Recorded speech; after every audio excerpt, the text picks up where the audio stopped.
Hello students, all of you welcome to your educational channel Pankaj Science World.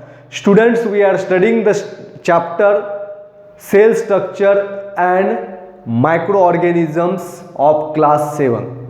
In that chapter, up till now we had studied about the useful microorganism, and from this we have to start about harmful microorganism. तो बच्चों, अब तक हमने useful micro organisms के बारे में पढ़ा, 2 videos इसके पहले आए हैं, और आज से हम जो अगले 2 वीडियोस रहेंगे वो हार्मफुल माइक्रो ऑर्गेनिजम्स के ऊपर रहेंगे। जैसे माइक्रो ऑर्गेनिजम्स के हमें यूजेस है, वैसे कुछ माइक्रो ऑर्गेनिजम्स जो है वो हमें घातक भी होते हैं, जिसके जो है हार्मफुल इफेक्ट्स जो है हमारे बॉडी के ऊपर होते हैं, हमारे एनवायरनमेंट के ऊपर होते हैं। And there are some micro organism they causes the diseases and some of the micro organism they causes the spoiling of food. तो आज के इस वीडियो में हमें पढ़ना है फूड स्पॉइलेज। तो माइक्रो ऑर्गेनिज्म की वजह से हमारा जो फूड जो होता है, खाना जो होता है, फूड आइटम्स जो होते हैं वो कैसे ख़राब हो जाते हैं, कैसे स्पॉइल हो जाते हैं, और जिसका हमारे बॉडी के ऊपर क्या इफेक्ट होता है, इन सब के बारे में, और इसके साथ हमें इसके लिए क्या क्या प्रिकॉशंस लेनी है जिससे हम बच सके फूड पॉइजनिंग फूड पॉइजनिंग के बारे में भी आज की वीडियो में आपको बताया जाएगा। Therefore watch this video completely.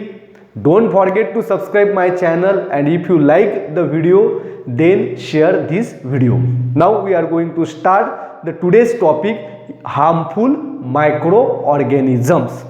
अब यहाँ पे क्वेश्चन है, what happens to the sweet meal or a bread if forgotten in a lunch box for 3 to 4 days? अगर आप 3-4 दिनों के लिए गलती से आपके टिफिन बॉक्स के अंदर कोई मिठाई का टुकड़ा या ब्रेड का टुकड़ा वैसे की वैसे ही पड़ा रहता है, और 3-4 दिन छुट्टी है, आपने वो टिफिन खोला नहीं और आपके मदर ने भी उस टिफिन के ऊपर ध्यान नहीं दिया, तो 3-4 दिनों के बाद क्या हो जाता है, तो दिस पीस ऑफ ब्रेड और sweet meal it get spoil, तो वो क्या हो जाता है, खराब हो जाता है, स्पॉइल हो जाता है। एंड क्यों स्पॉइल हो जाता है? Due to the micro organisms. किसकी वजह से? Micro organisms. Because micro organisms grows और in a moist damp and warm places. तो माइक्रो ऑर्गेनिजम्स हमारे फूड के ऊपर कहाँ ज़्यादा ग्रो होते हैं? जहाँ पे मॉइस्चर ज़्यादा है, और स्टेल फूड आइटम्स जो है इसमें जो है वाटर का प्रोपोर्शन ज़्यादा होता है, और टिफिन के अंदर रखा है इसलिए वहाँ पे वार्म प्लेस है, उसकी वजह से वो फूड स्पॉइल हो जाता है। अब देखिए, if the jars of pickles और जाम आर पिकल और जाम जो है इसकी बॉटल जो है, if the jars of pickle, jam, murabba etcetera are not open over a long period of time, then what happens? There occurs the formation of a round layer of white scum, or there occurs the formation of a black spot or black particles are appear to be formed on the surface. तो जाम, pickles जो bottles हम इसके अंदर रखते हैं, preservative food items इसके अंदर रखते हैं, उसे अगर हमने बहुत दिनों तक अगर हमने खोला ही नहीं तो उसके ऊपर हम क्या देखते हैं, वाइट कॉटन की तरह यहाँ पे जो है ग्रो होता है, और उसके साथ ही उसके ऊपर हम ब्लैक डॉट्स भी देखते हैं। What is this? This is the type of fungus. ये एक तक प्रकार का फंगस है जो हमारे फूड आइटम के ऊपर, हमारे जो है जाम्स और चटनियाँ जो होती है, जाम्स होते हैं, मुरब्बा होता है, पिकल्स होते हैं, उसके ऊपर इनका ग्रोथ होती है, जिसकी वजह से this jams and pickle become spoil. तो ये स्पॉइल हो जाते हैं, खराब हो जाते हैं। In summer the milk and meat get spoil quickly. तो समर सीजन में क्या हो जाता है, टेम्परेचर बहुत ज़्यादा होता है, और उस टेम्परेचर के अंदर माइक्रो ऑर्गेनिजम्स की ग्रोथ जो है रैपिडली होती है, जिसकी वजह से दूध जो है और मीट जो है, मांस जो है, वो जल्दी से जल्दी खराब हो जाता है। They fungus, do you know the fungus? The fungus grows quickly in moist and stale food. जो ज़्यादा दिनों तक अगर हमने खाना रखा है और मॉइस्ट प्लेस पे अगर रखा है तो उसमें फंगस जो है वो जल्दी ग्रो करते हैं। तो these are all the examples in which the food gets spoil. तो ये सभी एग्जाम्पल से हमें पता चलता है खाना जो है, फूड आइटम्स जो है, फूड स्टफ जो है वो कैसे खराब हो जाते हैं, कैसे स्पॉइल हो जाते हैं। अगर फूड आइटम्स ये स्पॉइल होते हैं तो हमें क्या करना चाहिए, what do we do with such spoil food. Why, जो फूड स्पॉइल हुआ है उसके साथ हमें क्या करना है, we should not how to consume such spoil food because it causes the certain diseases like that of the food poisoning. Therefore we must throw these spoil food items away. तो इस फूड आइटम्स को क्या करना है, spoil food items को हमें फेंकना है, उसे खाना नहीं है, जिसकी वजह से खाएंगे तो क्या हो जाएगा, फूड पॉइजनिंग होता है। तो अभी हम पढ़ेंगे फूड पॉइजनिंग क्या होता है। तो फूड पॉइजनिंग कैसे होता है, तो देखिए बच्चों, फूड पॉइजनिंग माइक्रो ऑर्गेनिजम्स की वजह से होता है। We know that the micro organism use the food stuff for their own nutrition. तो उन माइक्रो ऑर्गेनिज्म को भी खाना चाहिए, तो वो क्या करता है, हमारे फूड आइटम्स को खा के उनकी न्यूट्रिशन की जरूरत पूरा करता है। In this process some of the micro organism release the toxin. तो बहुत सारे माइक्रो ऑर्गेनिजम्स क्या करते हैं, toxin material, like toxin material, और नाम है उसका enterotoxin.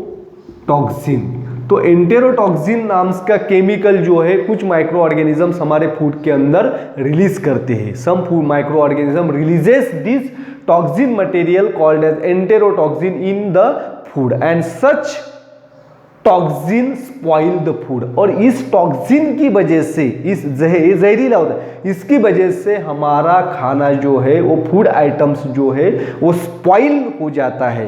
And eating such spoiled food can cause loose motion and vomiting and this is called as food poisoning. और इसे क्या कहते हैं, food poisoning. Due to the eating of stale और spoil food item it leads to the loose motion, vomiting and some other symptoms that is called as food poisoning. खराब खाना खाने की वजह से ये जो हमारे बॉडी के अंदर इफेक्ट्स होते हैं इसे फूड पॉइजनिंग कहा जाता है। समटाइम फूड पॉइजनिंग में बी फेटल, कभी कभी फूड पॉइजनिंग की वजह से जान भी जा सकती है, जानलेवा भी हो सकता है। Therefore what precautions we have to take, तो हमें क्या क्या प्रिकॉशंस लेनी है, प्रिकॉशंस लेनी है। अब देखिए क्वेश्चन और आंसर्स की वजह फॉर्म में हम इस प्रिकॉशंस के लेंगे। How will you know that the food stuff is spoil, how will you know that food stuff is spoil. कोई भी फूड जो है वो खराब है या अच्छा है, इसे हमें पहचानना है। तो कैसे पहचानेंगे आप, the spoil food there occur the certain changes when food is spoil. जब फूड खराब हो जाता है तब उसके अंदर कुछ चेंजेस हो जाते हैं। तो क्या क्या चेंजेस आते हैं बच्चों, there occurs the change in colour of food, उसका कलर जो है वो चेंज हो जाता है, टेस्ट चेंज हो जाती है, इससे ओडर यानी कि दुर्गंधी बाहर आती है। Then there occurs the change in texture. If you found the change in colour, taste, odour, texture etcetera in the food item, then you can easily know that this is a spoil food, we should not how to consume this food. अब दूसरा question है, what precautions will you take while purchasing food, why. तो जब भी हम कुछ food items market से खरीदते हैं तो उस समय हमें क्या क्या प्रिकॉशंस लेनी है, क्या क्या सावधानियां बरतनी है और क्यों। While purchasing the packed food item we should have to check the expiry date. तो पैकिंग फूड आइटम्स के ऊपर एक्सपायरी डेट लिखी हुई होती है तो उसे हमें चेक करना है। फॉर एग्जांपल अगर फूड आइटम्स पे एक्सपायरी डेट है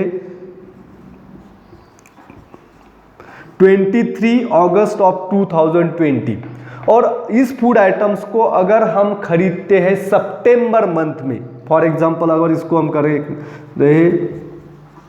सितंबर मंथ में, तो this is a spoil food. तो ये क्या हुआ है, स्पॉइल फूड होने का, यानी कि एक्सपायरी डेट के बाद का अगर डेट में हम अगर उस फूड आइटम्स को खरीदते हैं तो वो फूड आइटम्स हमारे बॉडी के लिए अच्छा नहीं होता है। समझ लेना है कि इस फूड एक्सपायर हो गया है, जो हमारे कंज्यूम करने के लायक नहीं है। Therefore always check the expiry date and purchase the food items before its expire. तो एक्सपायर होने के पहले उसे हमें खरीदना है और खरीदने के बाद एक्सपायर होने के पहले उस फूड आइटम को खत्म भी करना है, नहीं तो घर पे आके रख दिया और एक्सपायर होने के बाद आप खा रहे, ऐसा नहीं करना है।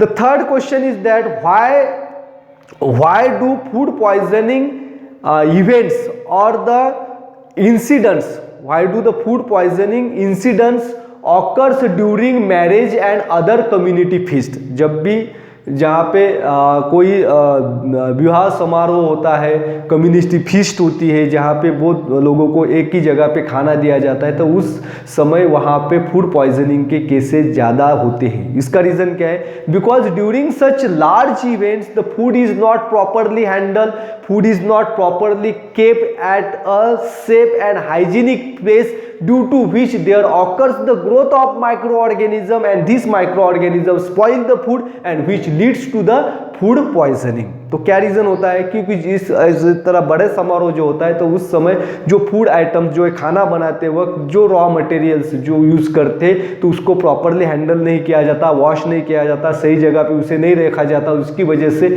उसमें क्या हो जाते हैं, माइक्रो ऑर्गेनिजम्स ग्रो हो जाते हैं, उसकी वजह से फूड पॉइजनिंग होता है। Then here are some important things that you have to always remember। कुछ बातें जो है वो हमेशा याद रखना है और उसका फॉलो हमें हमेशा करना है, जिसकी वजह से हम जो है हेल्दी रहेंगे और माइक्रो ऑर्गेनिजम्स का इफेक्ट हमारे बॉडी के ऊपर नहीं होगी। ये तो सिंपल चीजें है, हमें हमेशा याद रखना है। Always you have to remember, क्या याद रखना है? Eat fresh and properly cover food. Always eat fresh and properly cover food, हमेशा ढका हुआ खाना, सेफ जगह पे रखा हुआ खाना और फ्रेश खाना ही हमें खाना है। तो खाने के वक्त दो चीज़ें हमें याद रखना है बच्चों। क्या याद रखना है? अगर खाना बनाया हुआ है, गरम खाना है, तो उसे 1 घंटे के बाद खाना चाहिए।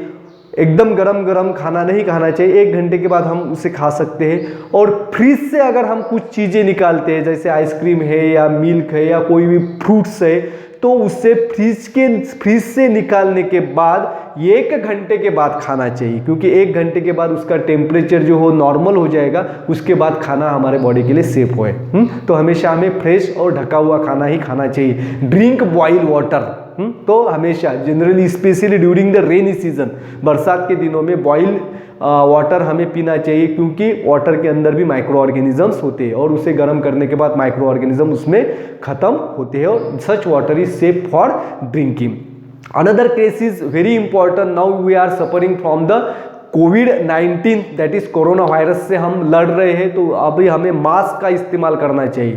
तो मास्क का इस्तेमाल हम लोग कर रहे हैं और हमेशा हमें याद रखना चाहिए, जब कोविड निकल जाएगा तो लोग मास्क पहनना भूल जाएंगे, तो हमेशा क्या याद रखना है हमें? Hold a handkerchief over your mouth and nose when you cough और नीज। जब हम खांसते हैं, छींकते हैं, उस समय हमारा नाक और मुंह दोनों हमारे हैंकरचीफ से ढके हुए होने चाहिए, जिसकी वजह से हमारे बॉडी के अंदर के माइक्रो ऑर्गेनिज्म हवा में ना फैल सके। और लास्ट प्रिकॉशन क्या है? Don't allow the garbage and water to accumulate around our house. हमारे घर के बाजू में, सराउंडिंग्स में हमें कचरा जो है वो जमा नहीं होने देना चाहिए और पानी को भी जमा नहीं होने देना चाहिए, क्योंकि micro organisms grows and rapidly, very rapidly on the heap of garbage and the stagnant water. जहाँ पे पानी जमा होता है और जहाँ पे कचरों का ढेर है, वहाँ पे माइक्रो ऑर्गेनिज्म बहुत जल्दी बढ़ते हैं और वही माइक्रो ऑर्गेनिज्म हमारे खाने के ऊपर आते हैं, जिसकी वजह से हमारा फूड स्पॉइल होता है और हमारे हेल्थ के ऊपर उसका एडवर्स इफेक्ट होता है। Therefore this is all about the food poisoning and what precautions we have to take to avoid the harmful effects of microorganisms. Thanks for watching complete video. Don't forget to subscribe my channel. Thank you.